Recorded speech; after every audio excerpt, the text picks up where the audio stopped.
But here, on the very rim of known space, justice is a long way away. Hello, my friends, and welcome to the Space Game Junkie Podcast. I, as always, am your co-host, Brian.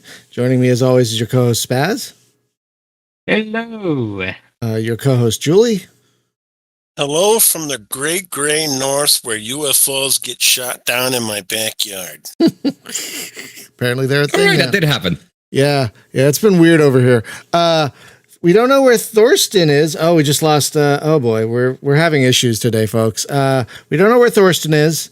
Also joining us is your co-host, Jacob.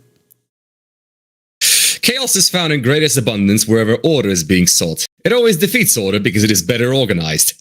That sounds like Pratchett, but I have been reading. It is Pratchett. Oh my God, I've been reading Discworld lately, so that. It is Pratchett. Oh, that's great. Great. Oh, God, that's great. I've been reading Pratchett lately, so that's great. And also your co-host, David.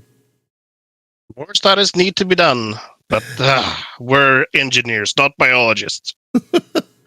Well, friends, we have a couple of guests this week. They might be having some technical issues because apparently there's some power issues.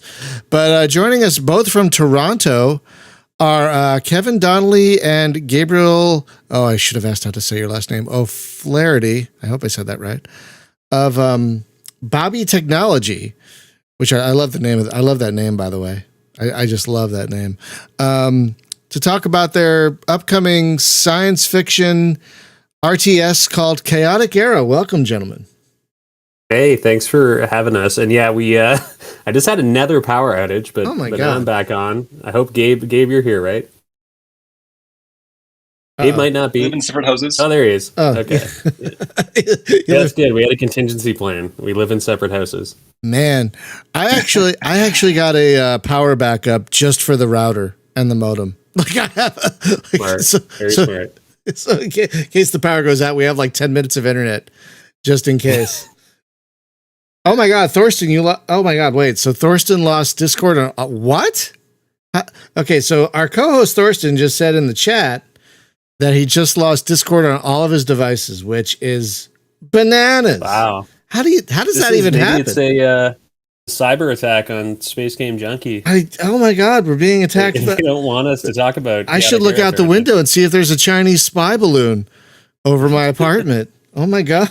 Why like the middle of Germany? That's like, never mind. The routing here doesn't make sense.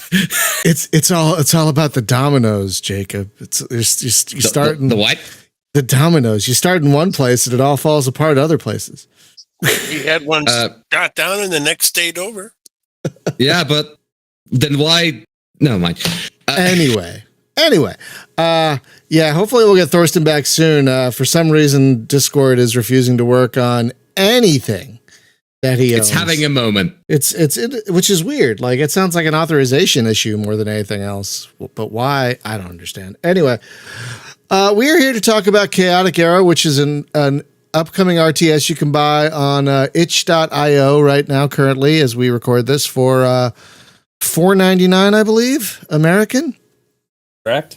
And it is kind of a streamlined. Okay, let's start at the beginning. How would you guys describe Chaotic Era? It's your game. What's the elevator pitch you would give for Chaotic Era? Yeah, so I think streamlined is definitely a key word. The way we would describe Chaotic Era is an atmospheric real-time strategy game that's inspired by the interfaces in movies like Alien, Blade Runner, Dune, like classic 80s sci-fi, as well as that explains so much. Now that now that I've played it, I'm like, oh God, it's got that cassette futury, Blade Runner-y, original Star Wars kind of thing. Exactly that. Yeah, like the future as imagined through the 80s, and then in terms of mechanics. In terms of mechanics, we were inspired a lot by like the 90s golden age of real-time strategy games. So like StarCraft, even SimCity, and games like Dune 2, which was obscure but great real-time strategy game. So that's kind of the game's basis. And I think just from hearing that, a lot of folks can probably start imagining what that might look like. God, now that you've mentioned the Cassetti Future thing, I totally I'm like, oh, this makes so much sense. When I played it, it kind of reminded me of a game by Screwfly Studios. They were the people who made Safe House Diaries. They made a game called Dead Knot. I played that game literally 2 days ago. That is what it reminded me of. Yes. Just a little bit. I can see that. In terms of totally see that. How everything is obscured. You don't have full camera control, or at least not a live camera control. It's more like you're looking through sensors at what's happening. Yeah, it's like you're the guy on the vehicle in Aliens while the team is out. You're playing mission control. Yeah, basically. Yeah. Gorman, was that his name? The guy who was in the APV in the vehicle while the team was actually in Aliens. You know what I'm talking about? The lieutenant who was coordinating everything. I know what you're talking about. Yeah. That's what that game reminded me of. That's a great game, by the way. It's funny though. Like we get a lot of those comparisons to a lot of different games that honestly, we haven't played or anything yet, but it would have probably made making the game a lot easier if we had played some of these games to have some reference points for what could be done. But I think a lot of them came from that same kind of source of inspiration, which for us was basically we love the interfaces, and you bring up, Brian, you bring up the interfaces in Aliens. Like, we love the way the computers looked in the backgrounds of those movies, and we wanted to make a game that just felt like you were literally using one of those. That was like the core inspiration behind it all. Have you guys seen Andor, the new Star Wars series? I watched a couple episodes, but I think I know where you're going with this, which is like the Andor, and also, Rogue One had this kind of vibe as well, like the modern take on the Star Wars. That's like, I love that look of that like 70s aesthetic applied to these interfaces, and I think the new Star Wars stuff does such a good job. Yeah, and Andor especially really leans into that. You see it a lot, and it is absolutely terrific. They really just like, this is what they used in the 70s, so we got to stick with it, and they did, and it works. So I love it. I love, like, that's that whole, it's the aesthetic we were drawn to, right? Was just that. I was watching A New Hope recently, and just there's something so quaint and inspiring about like that era of sci-fi, like just how they thought things would unfold. Basically, like you mentioned it too, like the whole cassette aesthetic, the things that they thought would still be there 500 years later, but obviously didn't last another like 10, 15 years. I love that stuff so much. The best is the even near future stuff. Like the other day I was watching, I was revisiting Sequest DSV, which takes place in the far future of 2018 or something like that. Yay! Like, the show was made in 1993, so it was like 25 years in the future. It's like this is nothing like. It's just that kind of thing cracks me up. But totally, it's a bit of I watched 2001 just recently, like a few months ago, and a lot of the interfaces are actually not like really like that existed at that time, and just like that, the fact that they're so abstract, just it makes them still kind of like, this could be how things looked in the far future, right? Yeah, like 2001 blinking lights. Yeah, no, 2001 made sense in the way they designed how things worked on their spaceships. They really did an amazing job with that. Anyway, so you guys had some great inspirations for this game, because 90s was I look back on it so fondly. It was such a golden era of PC gaming. Like totally. And it's what introduced us to a lot of these strategy games in the first place, right? Like those entry points like Red Alert 2 and SimCity 2000 and all those classics.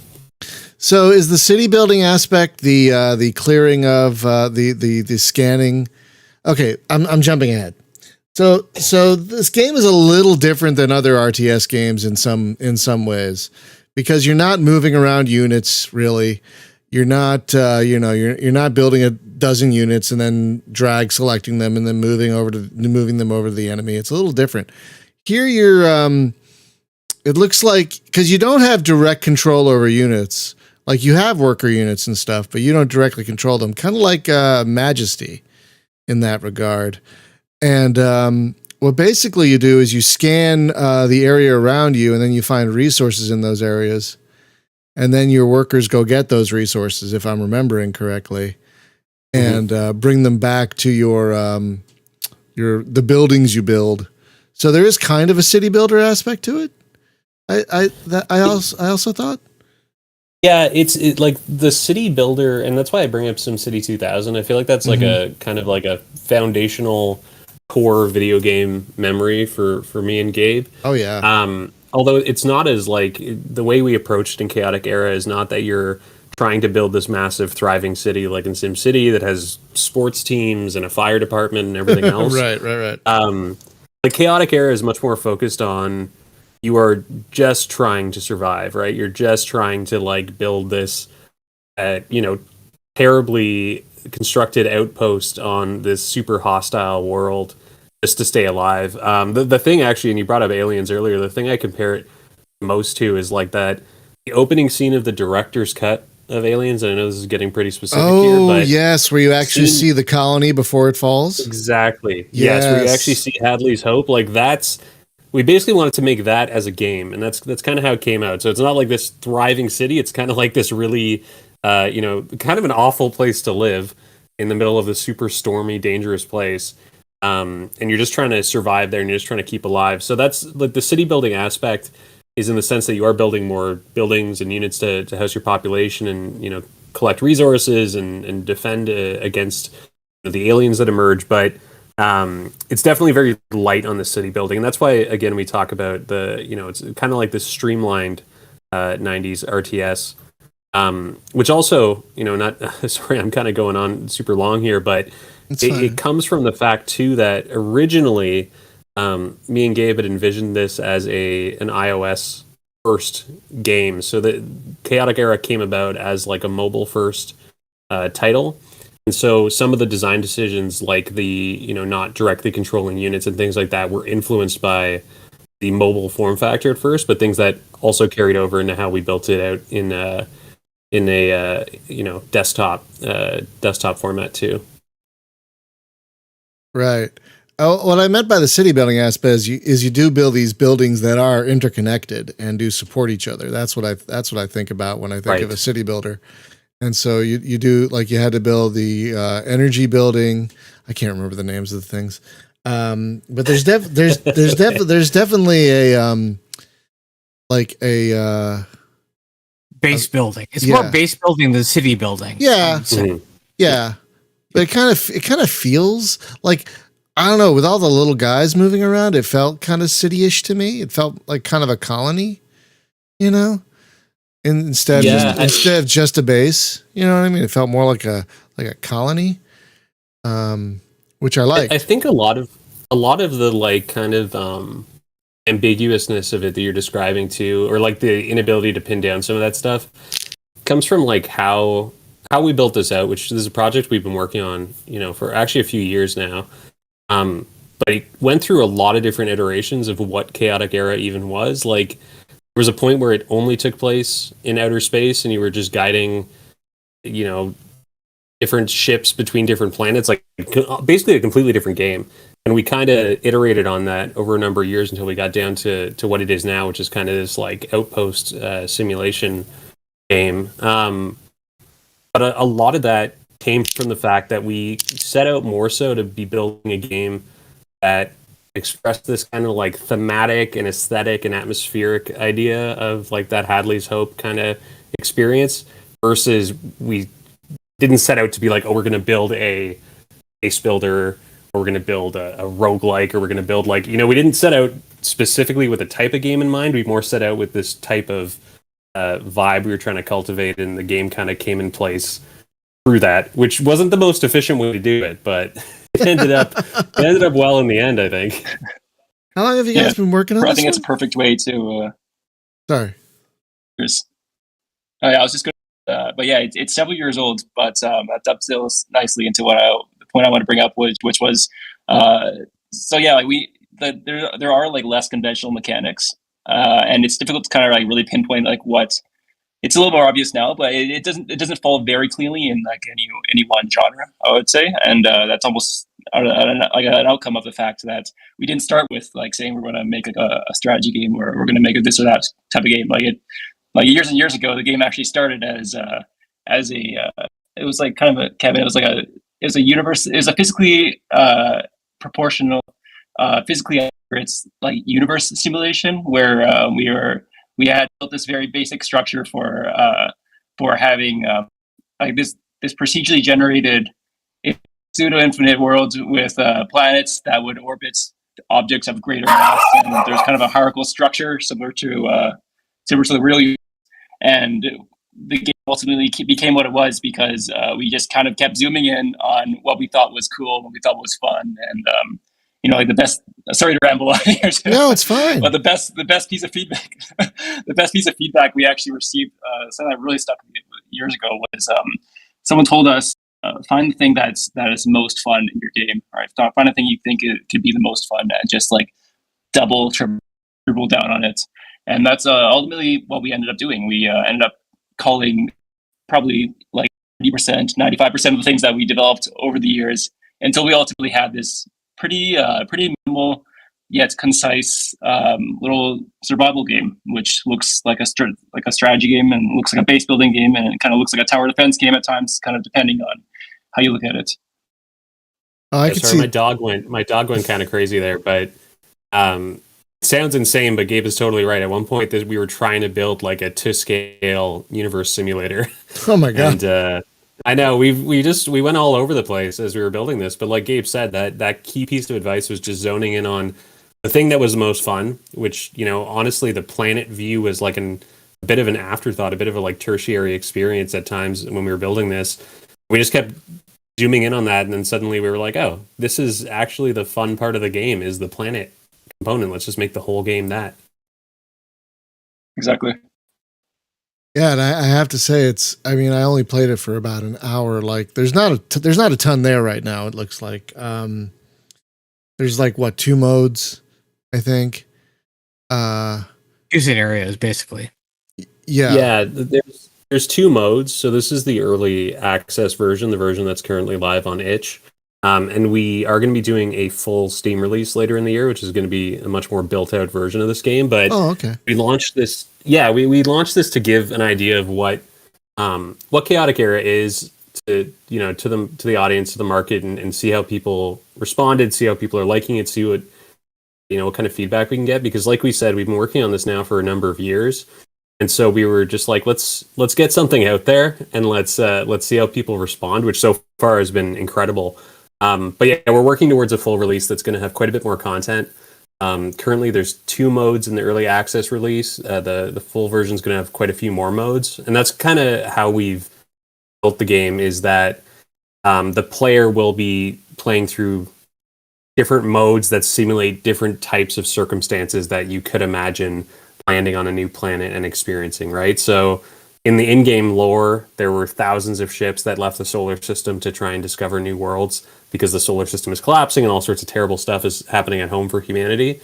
And so essentially with each of these modes, the player is playing through a different way that one of those ships might have experienced a new planet and all the terrible things that can go wrong and the horrible things that people would experience once they got there.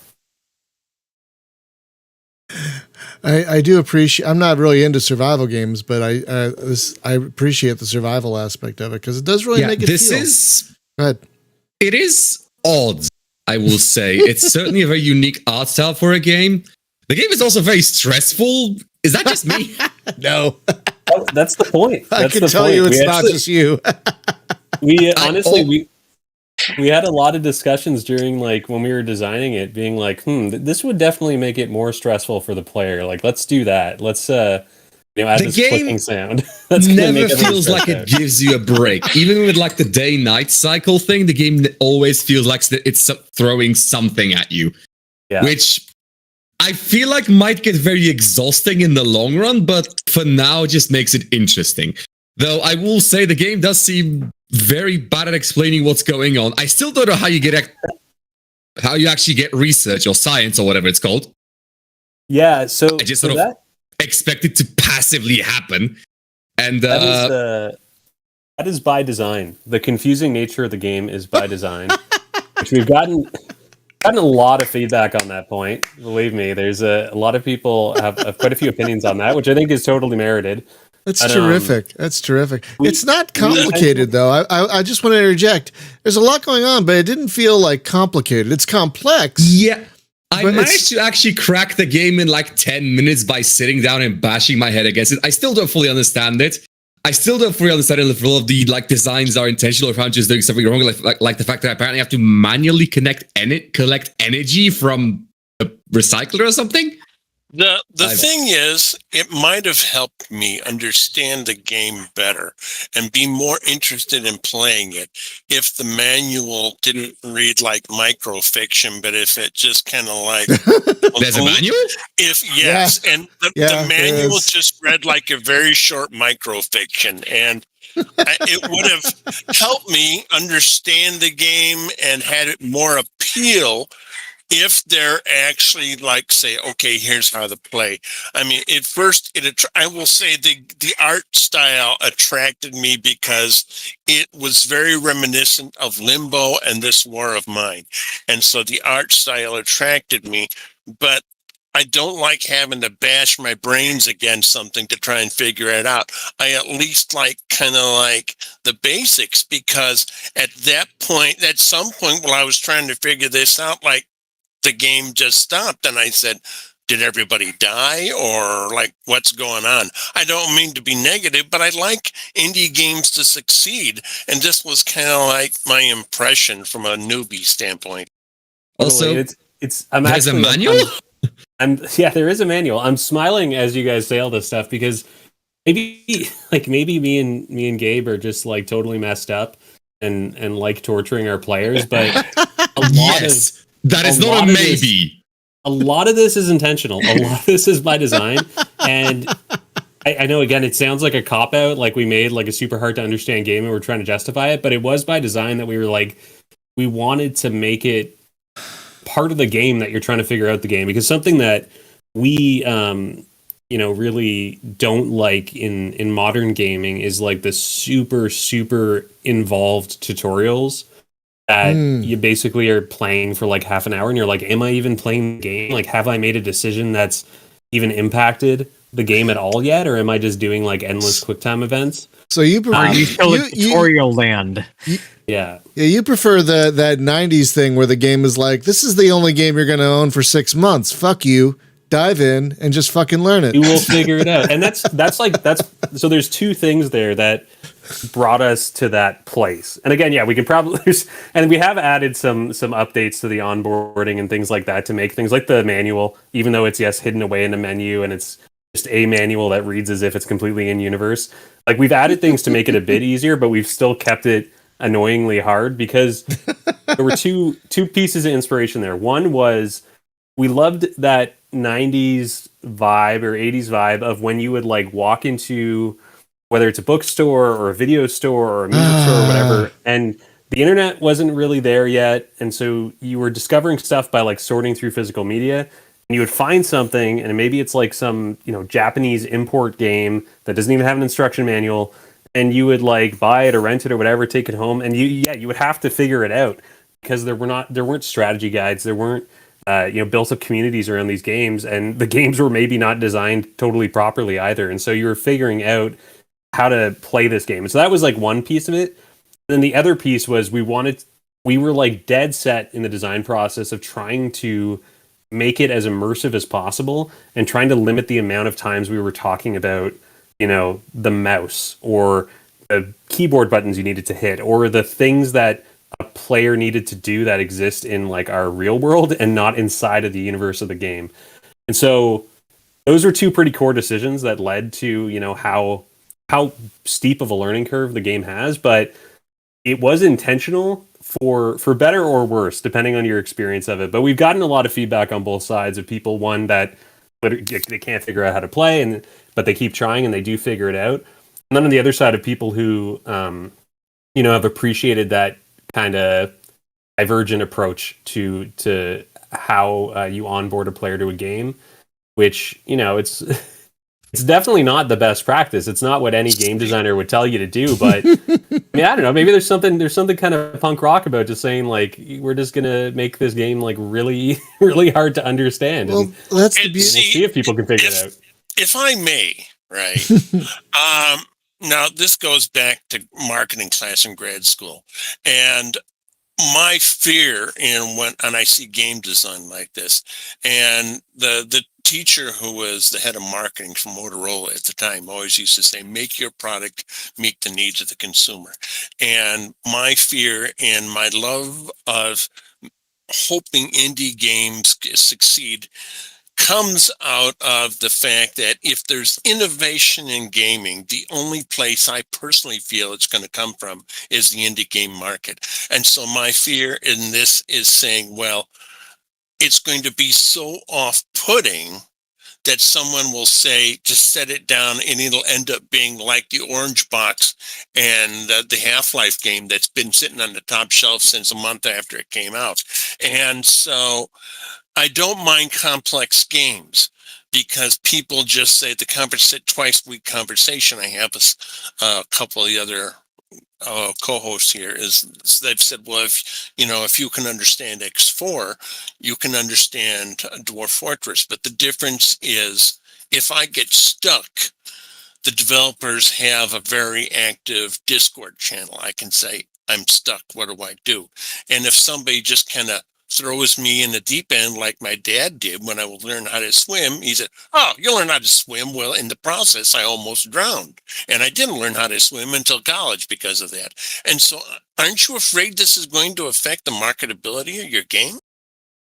Yeah, so that's a really good point. I think it's a risk we're willing to take for the dedication we have to the concept, if that makes sense. Like, and I think you're totally right in the sense that a lot of innovation, at least in the gaming market, comes from the indie world because indie developers are kind of able to introduce some new features, new ideas, new things to gaming that a AAA studio might not be in a position to. And I think you could maybe view this decision from us on the same wavelength, whereas, it's not Call of Duty is not going to attempt to throw someone in with no tutorial, or the new Diablo game, which has like a super extensive tutorial. Like they wouldn't just drop a player in.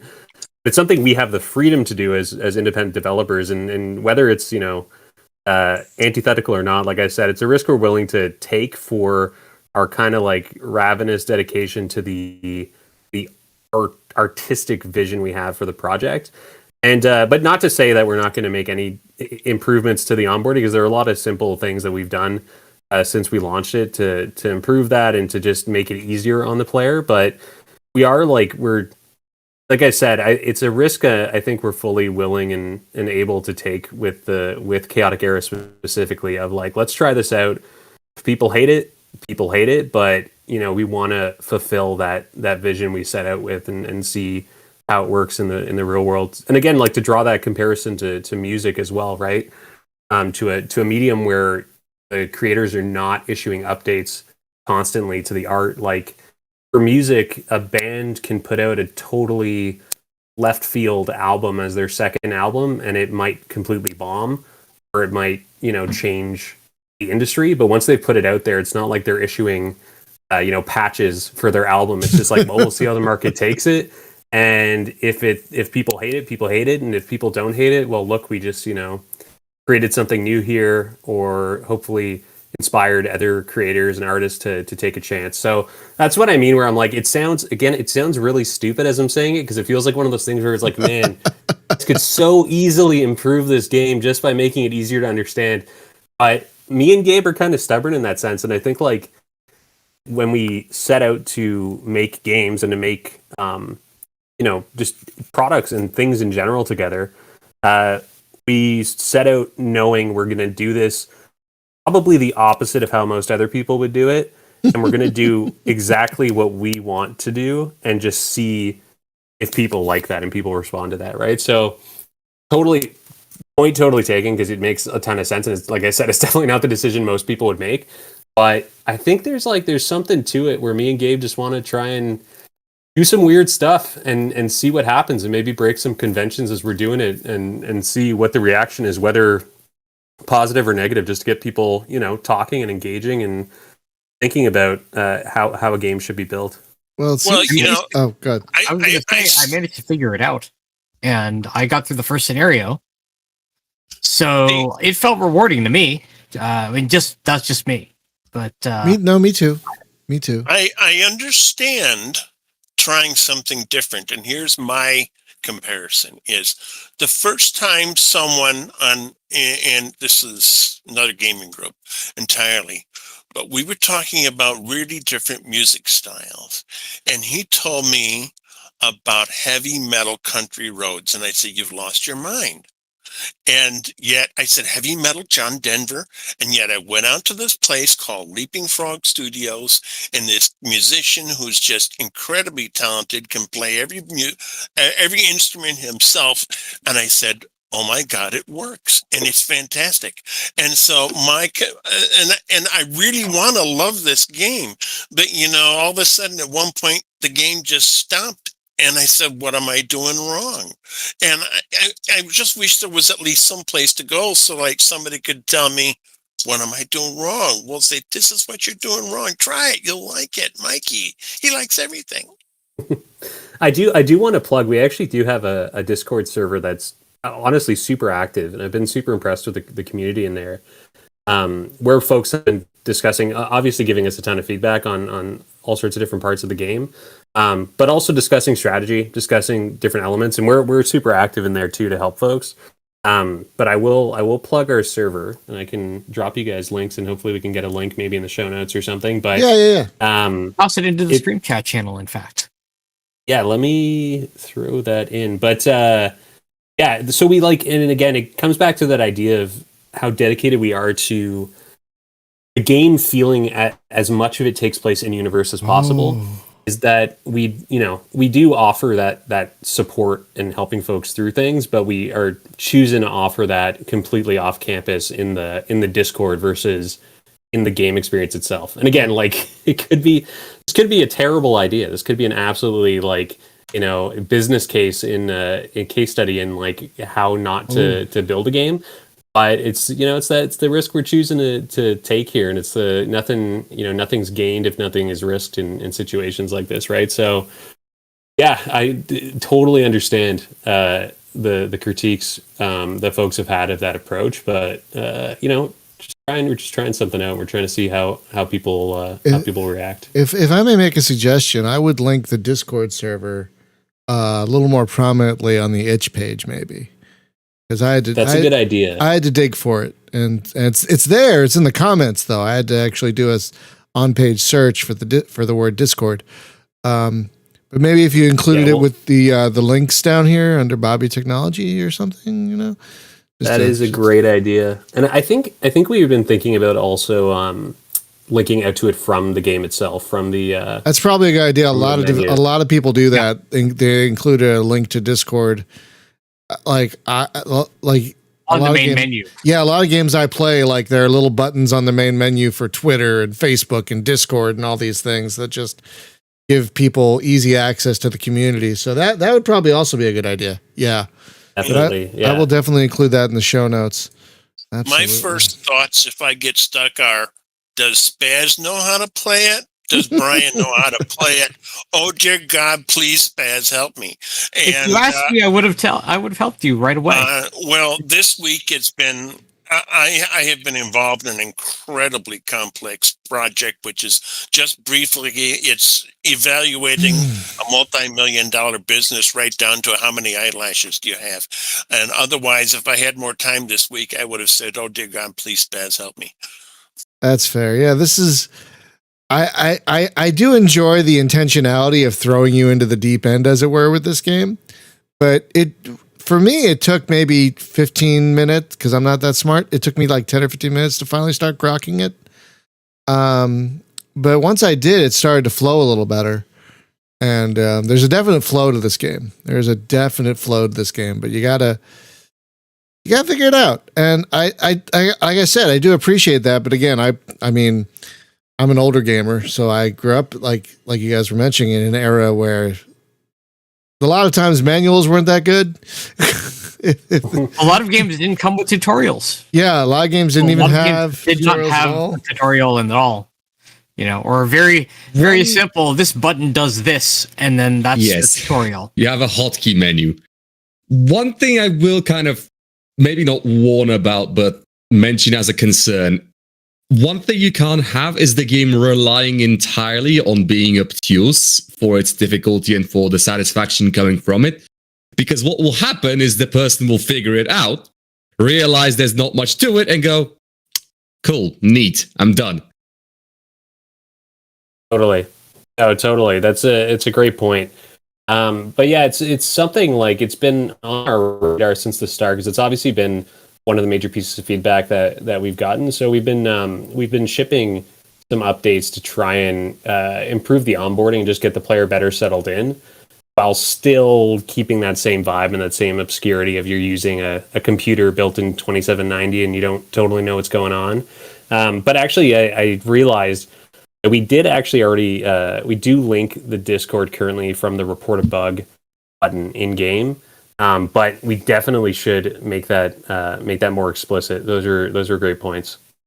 In my experience in gaming, and I'm probably the oldest one here, I'll bet. I am 66. And so my experience in gaming goes back before there was a WoW, before there was any of this, before there was an internet. And my first experience in gaming was on a mainframe computer at the University of Illinois. It's like, hi, Hal. And I got a friend that was a computer. And he said, here, use my ID. It was a roommate. Go in late at night and you'll figure it out. And the next day at breakfast, I would say, oh my God, I'm lost. What do I do? So if there was at least just a question mark, I'd say, listen, fool, I really want to love your game. It's just the artwork. I just love the artwork. And I said, wow, this is like back in the day, Totally. Now, just bear with us. Just bear with us. We're and that's honestly, it's a large part of why we've done this like phased release, like we're doing this early access release through Itch. It's to get this kind of feedback and to get an understanding of how people are playing it before we go full tilt on the Steam release later this year. So it's all excellent feedback. Also, do I get to say it? Can I say it? Can we have this on Switch, please? Come on, dude. It would look great on Switch. It would look great. How would you control it? Like, I guess we'll find out. Are you wait a minute?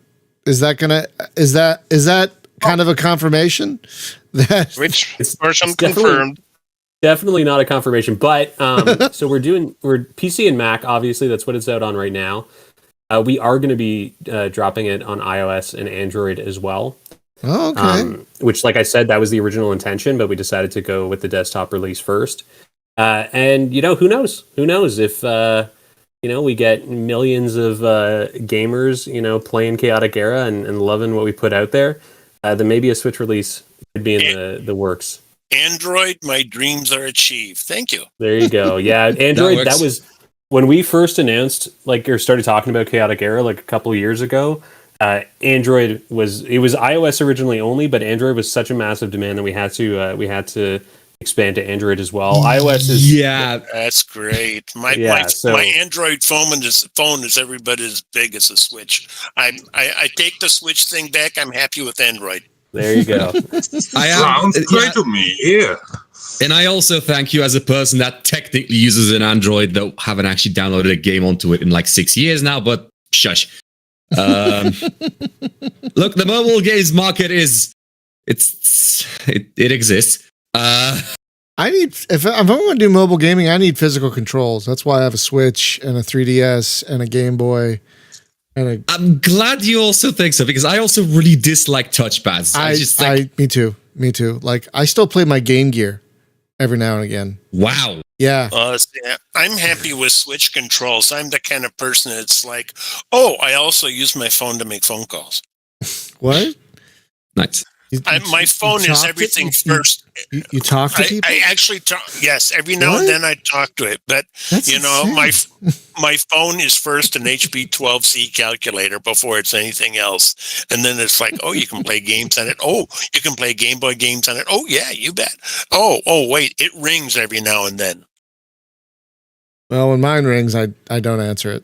unless I think like the overall like, rejection of touch controls and kind of mobile as a platform, as a gaming platform, is like we definitely have seen a lot of really bad mobile games. I mean, like probably 90% of them are really bad, and even the ones that are good, a lot of them have really bad controls, right? Where they'll like simulate, I mean, the vast majority of them will just simulate dual analog sticks and just have a bunch of buttons on screen that are really small and hard to click. But there are a lot of like really good,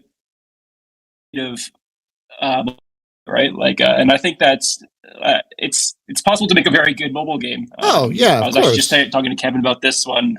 There's if you guys have heard of this one called Mini Metro. It's a few years old now, but it's totally it's like a system. Yeah, it's a systems design game, but it's totally like touch first. I'm sure it's on, but it's one of those games that definitely works best on with touch controls, and I think it's more of a matter of it's less a matter of like interface time. It's more so of just mobile usually being an afterthought, and there not really being any concrete conventions for how to make a good touch first game. So I'm hoping that we could do well there. Yeah, that was like, it was part of our initial goal with this, right? With like when we said we started this as an iOS game first, and me and Gabe, believe it or not, we're big mobile gamers. We play a lot of games on iPhone, and so we've experienced like the whole gamut of the ones that are just complete, rip off, knockoff games that are just trying to trick people into playing them, to some of the really genius and well-designed mobile games. And I think with Chaotic Era, when we were initially setting out, we were like, let's make a really good mobile game that tries to create some new conventions for how a player might interact with a mobile game, and tries to buck some of the existing norms, like Gabe was saying, like just putting controls on the screen as if it's a PS2 controller, or the really hand-holdy tutorials, or the really strange like in-app economies, and just feeling like everything's a slot machine. Like we were trying to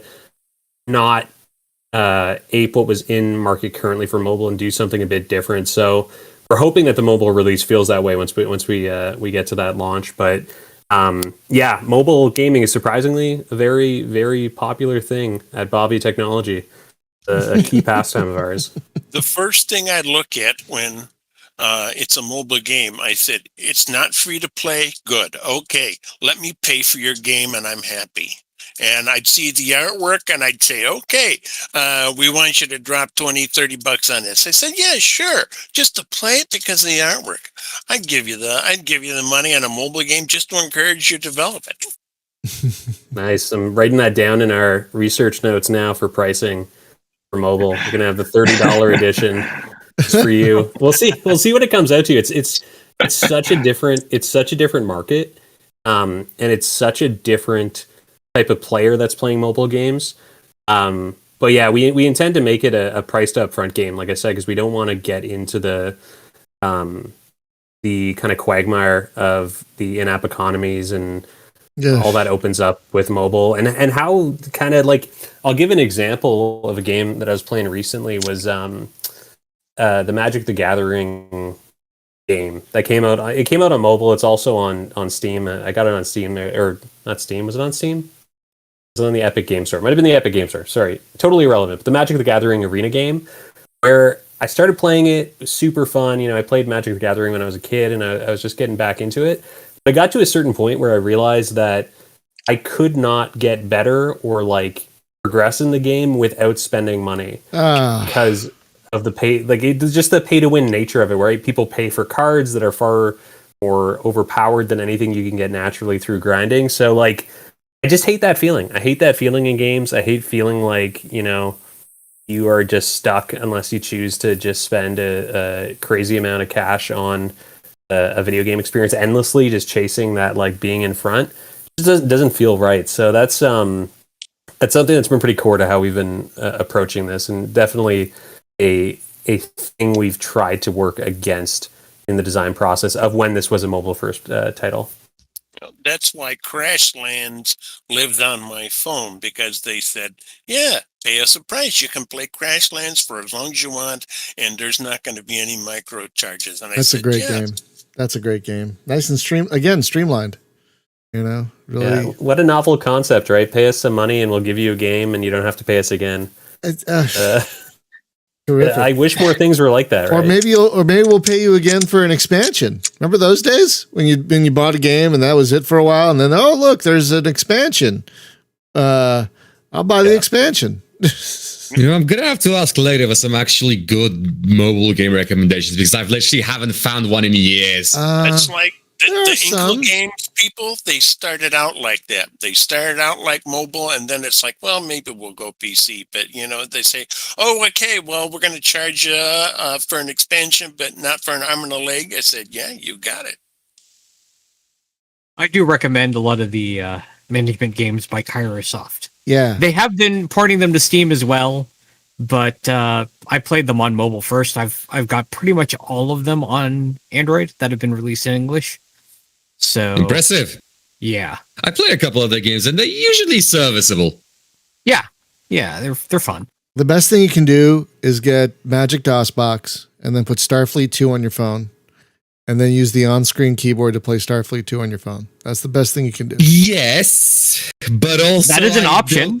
That is an option. I don't know how to transfer my save files over from that, but sure, that's something I could technically do. Just copy the whole directory over to your phone, and it's all going to be there. The whole kit and caboodle. Right, sure. Yeah, like Starfleet 2 is like 4 megabytes, 5 megabytes. Really? On a good day, yeah. Yeah, it's not a big game, so you just copy everything over, and it'll all be there. All your save games and everything. Copy the whole kit and caboodle. Anyway. I'm not the main host, but I'm going to ask anyway. When you go Android, will you come back? You got it, Gabe. Do we have an Android test device currently? I forgot. How do we have an Android on hand? Some people. Yeah, like one of the original reasons why we didn't cover Android, right, was we didn't actually have a device. We just had iPhones, so yeah, we'll have to. And also, like our background, especially Gabe, his development background is iOS, so that's why iOS was our first choice. So wait, this is your first game you're developing together, right? I mean, first full game that either of us have developed, I guess. Okay, so you hadn't worked in gaming before this? This is your first game, period? Yeah, so me and Gabe's background is in tech, actually. So we met. We were both working on the experimental products team at Shopify, and that's where we met. We were working on a streetwear marketplace app. Oh God! Together, it was a phenomenon, and I was in marketing. Gabe was in he was our iOS lead, and after we met, and this was like. Oh, Gabe, I don't even know. Probably like 6 years ago now. We became pretty fast friends over stuff like, sci-fi and movies and TV shows and all these different things we liked. And pretty soon after we'd met, we'd kind of been like, okay, we should try and work on some side stuff together and see what we can do.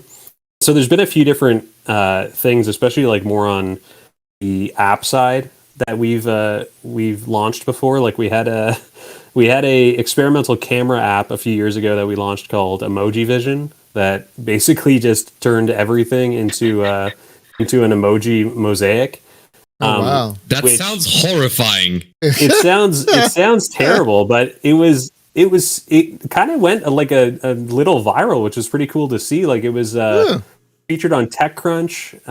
Wow. Yeah, I've heard the name before, and just the concept makes me want to throw up. So I think you did great. So yeah, well, that was kind of the point. We were like, let's just do something, kind of stupid and kind of funny. Like that's what I mean about like the whole birth of me and Gabe working together was kind of through this desire to just do weird stuff, especially with a background in tech. We kind of wanted to buck, some of the traditions of how we've been professionally trained up and just do things a little weirdly and a little left field. Experimentally. Right. Exactly. So wait, iOS allows you to do different things like that with its camera? I thought it was pretty locked down. Am I wrong?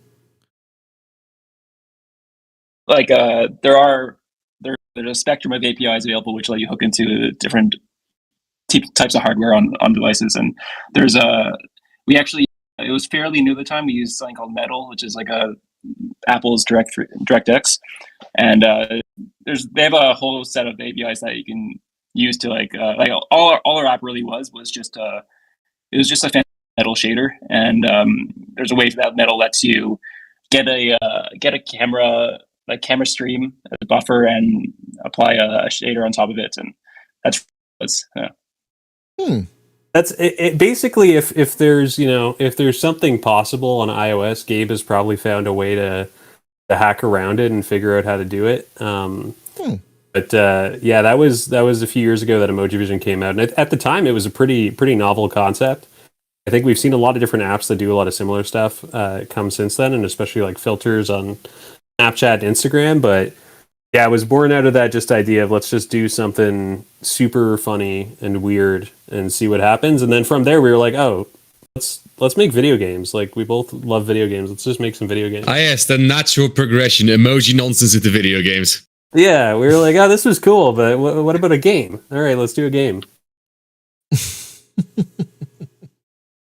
A nonsense emoji app too, like a very serious game. Yeah, it's the typical pipeline, right? Is like nonsense, novelty app to serious, dark, grim, depressing video game pipeline. Yes, the famous. Yeah, that's how it tends to go. Apparently, So the grimdark future of game development. In the future, there is only grimdark. So where did the art style come from? Because it is very distinct. I think it is very interesting.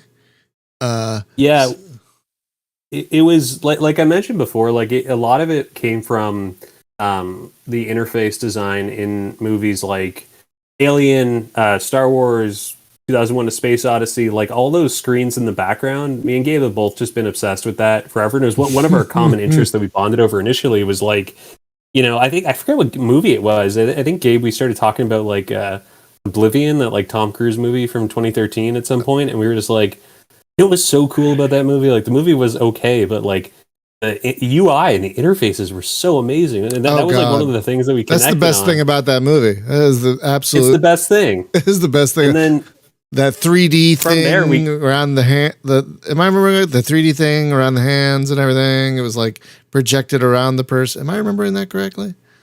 Are you thinking of Minority Report, or you might be thinking of? I'm not sure. Is that in Oblivion? Oblivion's the one where he's like. Oh no, Oblivion's the other Tom Cruise movie where he's on the planet. Right. Yeah, where he's like monitoring Earth. Yeah. Earth. Yeah. Okay. To be fair, both of them did have good use of. Yeah, I was getting them confused, but they did have great looks to them, even though they were both kind of mediocre. Totally. We came from like that, just loving interfaces, and we started this like Figma project where we were just dropping in all these different interfaces we loved from movies like that. And then it kind of just came naturally from there. It was, we were like, what if it was a game that just felt entirely like you were playing one of these interfaces? Because, we're so entranced by them in the background of movies, and we were like, man, I'd love to use a computer like that. Like, I'd love to actually mess around with the computers in Blade Runner 2049, right? And so, it came from that. That was what we were, studying at the time, and that's what we, that's where the art style was born from. Was just like, let's make it like an interface from one of these movies, except that's the entire game. Like, I'll be honest, when I was playing it, and I'm looking at it on the stream, I'm like, I imagine the keyboard for this being something akin to a Commodore PET.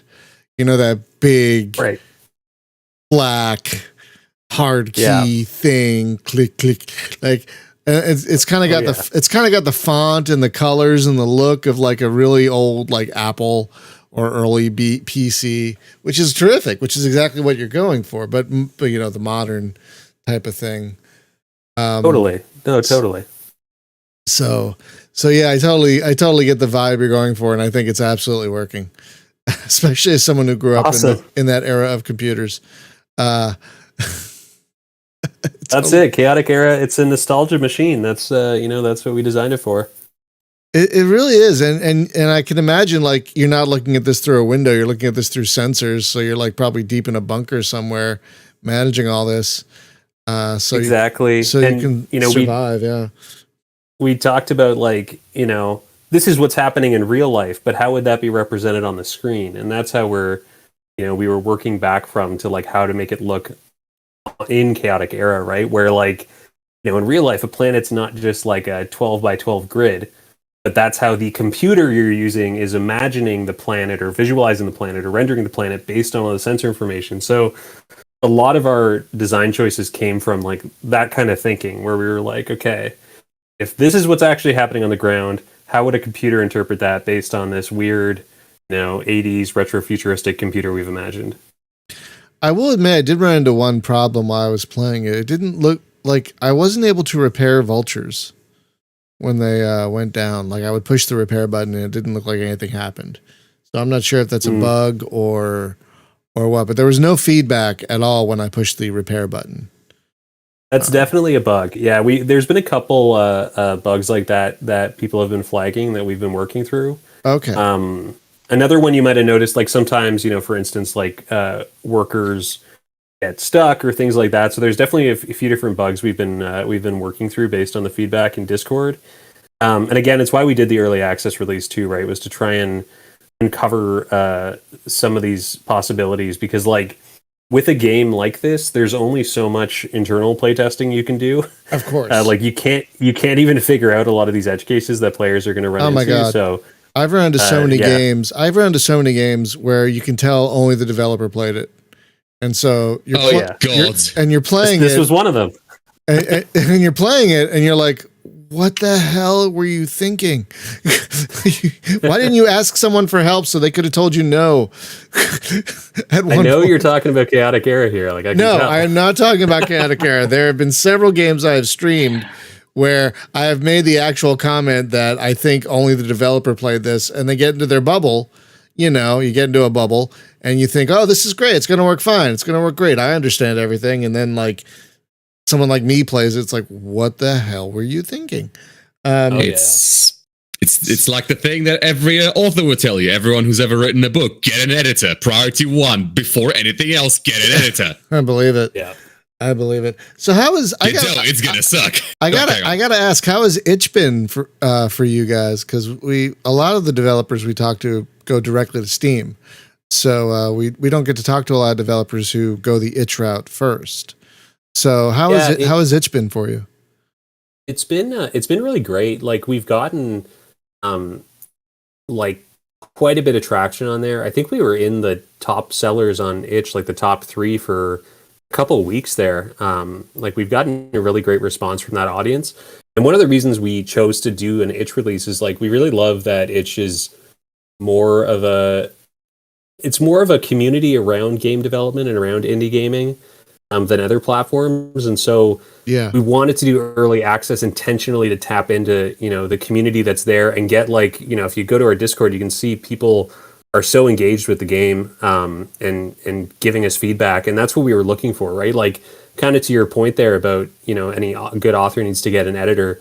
We are kind of treating this itch release as us having an editor and having these folks have input into the game development for that full release. So the itch, I love it. I love doing the itch release. Like me and Gabe have talked about this at length, that I feel like for our future games, some of which we're already starting to prototype out, like we're definitely gonna do an itch release first, almost always. I get that, because like Steam, if you think about it, that's where the filthy casuals hang out. But the real, like serious hardcore, like I really want to fucking be in on this game, they'll go to itch. Do we want to even like discuss the Steam forums and the consequences thereof? Oh god! I could tell you stories, but I probably shouldn't. I don't think that's necessary. I just still don't know how that happened. How did Steam manage to make a community this level of screwed up? Because they're the biggest. I meant from dev side, but they're the biggest. That's the thing. They're all size. The thing is, fair. And they're not just a store anymore. They're also basically their own social network, really. And in some ways, and because they explicitly tried to be so. Anyways, yes, back to chaotic stuff. So what I'm saying, I was gonna say, is using itch for this particular way to to get the really interested players is, I think, a brilliant move, because one, I think the real more hardcore, hello puppy, the real hardcore gamers are more willing to try something like itch, whereas a lot of gamers like, why is it on Steam? Why do I have to go somewhere else to get it? Oh my God, I have to patch a game myself? What? I have to download a new version? What? Well, I mean, granted, itch has its own. I know, I know they do, but a lot of Steam gamers are like, if it's not on Steam, it might as well not exist. You know? Yes. Oh, I'm aware of that. Yeah, very aware. So I think the decision to test the waters with itch is brilliant, and I'm glad to hear it's working. I personally love itch. I think itch is a marvelous platform, and I'm glad it's getting so much use. Not just for games, but a lot of people put all kinds of stuff on there. Yeah, it's very versatile platform, and I like it for that exactly.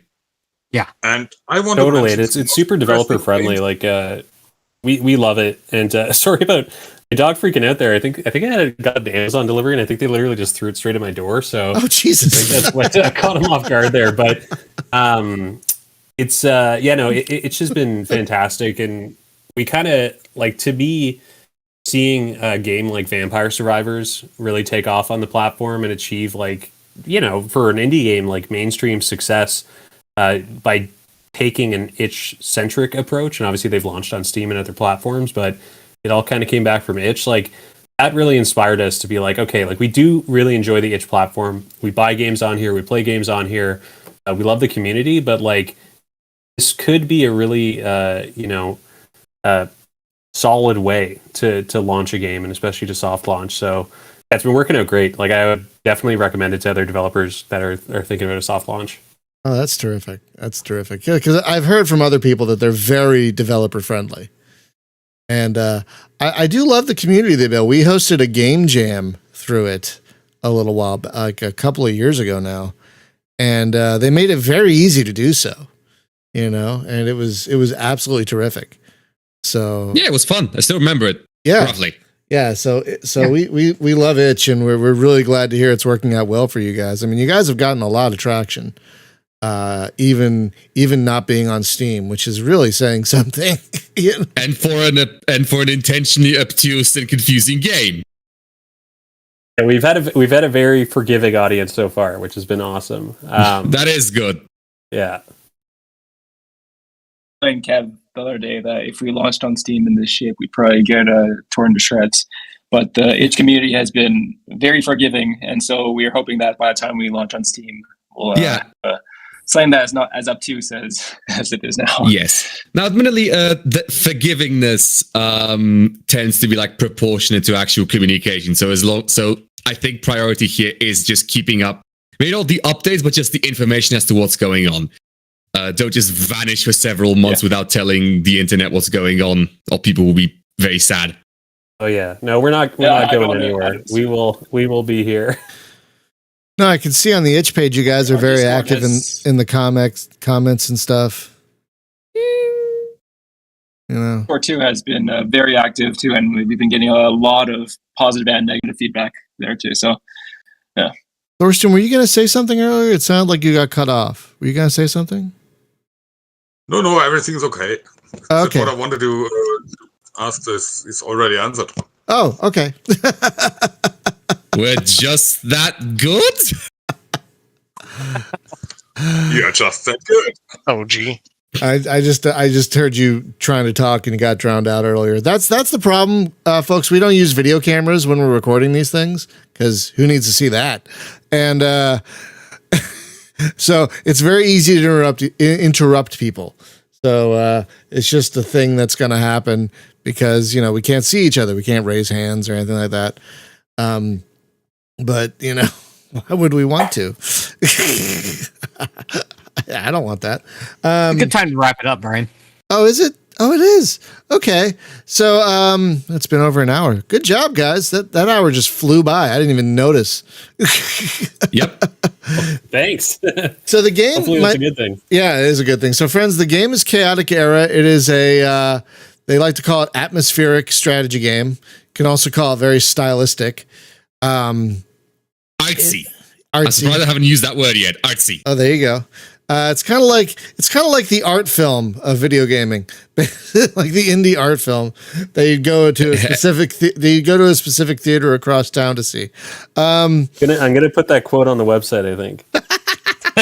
Sure. Absolutely. You can get it on itch now for 5. Will that include, like, if someone gets it on itch, will they get a Steam key later? Is that the plan? That is part of the plan. We haven't really talked about that, but that is part of the plan. Okay. So here we are talking about it. Apparently, it's not the easiest thing in the world to do on itch, apparently, but like it can be done. I've seen other developers run into some issues with getting Steam keys to people. So apparently part of the plan is getting a Steam key because the game will hit Steam later this year.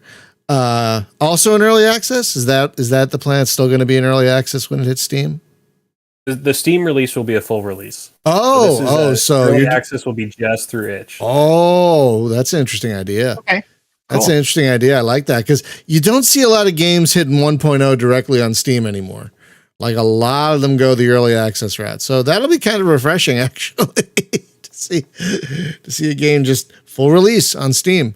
So if you want to get in on the early access, you can do so via itch.